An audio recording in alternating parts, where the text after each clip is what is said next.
Hello everyone, NCL certificate किसका नहीं बनता है, इस सवाल को लेकर के आप लोग बहुत ही ज्यादा परेशान थे। तो आइए डिस्कस करते हैं और ये जानने की कोशिश करते हैं कि एनसीएल सर्टिफिकेट किसका नहीं बनता है। असल बात है कि इससे रिलेटेड मैंने एक वीडियो ऑलरेडी बनाया हुआ है जिसमें मैंने ये बताया था कि एनसीएल सर्टिफिकेट क्या है और एनसीएल सर्टिफिकेट किसका बनता है।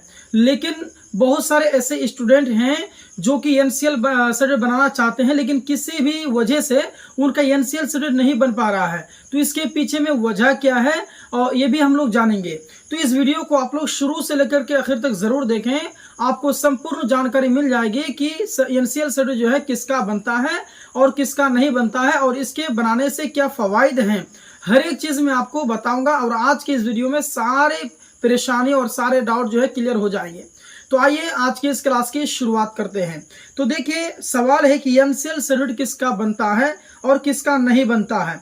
तो सबसे पहले हम लोग जो है पॉजिटिव वाला समझ लेते हैं कि एनसीएल सर्टिफिकेट किसका बनता है, इसको समझ लेंगे। फिर जो सेकंड क्वेश्चन है कि किसका नहीं बनता है उस पर हम लोग बाद में चर्चा करेंगे। तो यहाँ देखिएगा कि पॉइंट 1 में है कि केवल ओबीसी वर्ग के लोगों का यह प्रमाण पत्र बनता है। ये जो एनसीएल सर्टिफिकेट है ना, ये सिर्फ आपके ओबीसी वर्ग के लोगों का ही बनेगा जिनका नाम भारत सरकार की सेंट्रल ओबीसी लिस्ट या फिर राज्य सरकार की ओबीसी सूची में शामिल है। बस वही चीज है, ठीक है।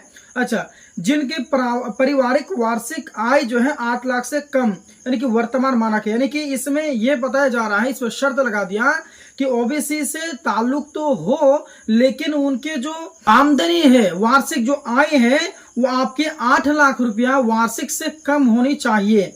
और अगला पॉइंट है कि माता पिता सरकारी नौकरी में ग्रुप सी या फिर ग्रुप डी के कर्मचारी हों, ये हो गया। उसके बाद अगला जो पॉइंट है कि अगर माता पिता प्राइवेट जॉब या सेल्फ एम्प्लॉयड हैं और उनकी कुल आय 8 लाख से कम है तो उनके जो है कि आपके एनसीएल सर्टिफिकेट जो है उनके बन जाएंगे। अब आइए अगला जो पॉइंट है जो आप समझना चाह रहे थे कि एनसीएल सर्टिफिकेट किसका नहीं बनता है उसके बारे में बताइए। तो देखिए कि एससी और एसटी वर्ग के लोगों को एनसीएल प्रमाण पत्र की जरूरत नहीं होती है, वे सीधे एससी एसटी कैटेगरी में आते हैं।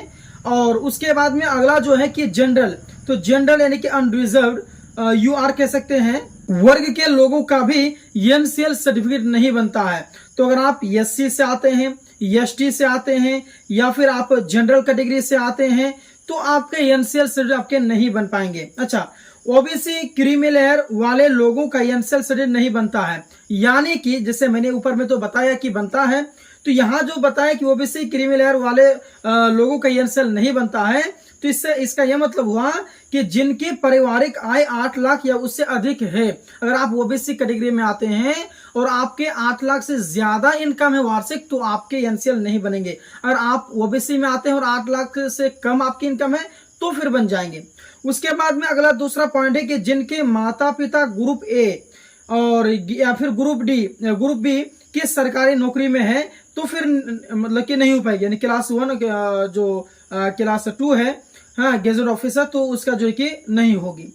उसके बाद में अगला है कि सेना डिफेंस सर्विस में उच्च पदस्थ अधिकारी जैसे कि कर्नल हो गया, उसके बाद में ब्रिगेडियर हो गया, मेजर हो गया, मेजर जनरल हो गया इत्यादि, इसके अगर आप बच्चे हैं यानी कि उसके आपके माता पिता इस फील्ड में हैं तो फिर आपके एनसीएल नहीं बन पाएंगे। उसके बाद में अगला जो पॉइंट है कि उच्च न्यायिक, प्रशासनिक या फिर शीर्ष पदों पर बैठे लोगों के बच्चे वो भी महरूम हो जाएंगे, वो भी एनसीएल सर्टिफिकेट नहीं बना पाएंगे, ठीक है। अच्छा, अब आइए ये जान लेते हैं, हमने तो अभी तक सीख लिया कि एनसीएल सर्टिफिकेट किसका बनता है और किसका नहीं बनता है। अब एनसीएल सर्टिफिकेट का महत्व को पहचान लीजिए, इससे क्या महत्व है। देखिए, यह केवल ओबीसी उम्मीदवारों के आरक्षण यानी कि 27% का लाभ दिलाने के लिए होता है। उसके बाद बिना एनसीएल सर्टिफिकेट के ओबीसी उम्मीदवार जनरल कैटेगरी में गिने जाते हैं। अगर आप एनसीएल सर्टिफिकेट नहीं देंगे, कोई भी बहाली होती है नौकरी वगैरह में, जो वैकेंसीज आती हैं उसमें अगर आप एनसीएल नहीं लगाएंगे तो आप जनरल कैटेगरी में गिनाए जाएंगे, आपको आरक्षण नहीं मिलेगा। इसलिए एनसीएल बहुत ही ज्यादा जरूरी होता है। उसके बाद में यह नौकरी प्रवेश परीक्षा जैसे कि JEE, NEET, UPSC, SSC, bank, railway है ना, इसमें और शिक्षा संस्थानों में जैसे आईआईटी हो गया, एनआईटी हो गया, आईआईएम हो गया आदि में जरूरी होता है। अच्छा, इसका खुलासा समझ लीजिए कि किसका बनता है, तो ओबीसी वर्ग के नॉन क्रीमी लेयर वालों का, और नहीं बनता है, जैसे जनरल हो गया, SC ST OBC क्रीमिलियर वालों का जो है नहीं बनता है। तो आज के इस क्लास में मैंने NCL सर्टिफिकेट के ताल्लुक, जैसे कि NCL सर्टिफिकेट किसका बनता है, NCL सर्टिफिकेट किसका नहीं बनता है, इसका महत्व क्या है, हर एक चीज मैंने आपके सामने में रखा। इसके अलावा अगर आपके मन में कुछ सवाल है NCL सर्टिफिकेट से रिलेटेड तो आप जरूर कमेंट कर सकते हैं, या फिर दिगर प्रश्न है जो कि आप परेशान हैं तो वो उस प्रश्न को आप कमेंट बॉक्स में जरूर बता दें। नेक्स्ट वीडियो जो बनेगा, नेक्स्ट टॉपिक जो बनेगा, आपके कहे हुए बातों के अनुसार मैं लाने की कोशिश करूंगा।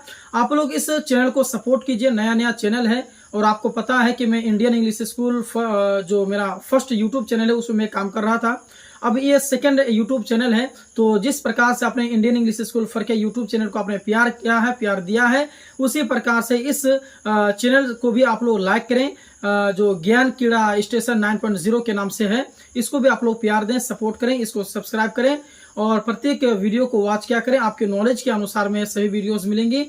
तो मिलते हैं एक और क्लास के साथ में, एक और वीडियो में, तब तक के लिए धन्यवाद।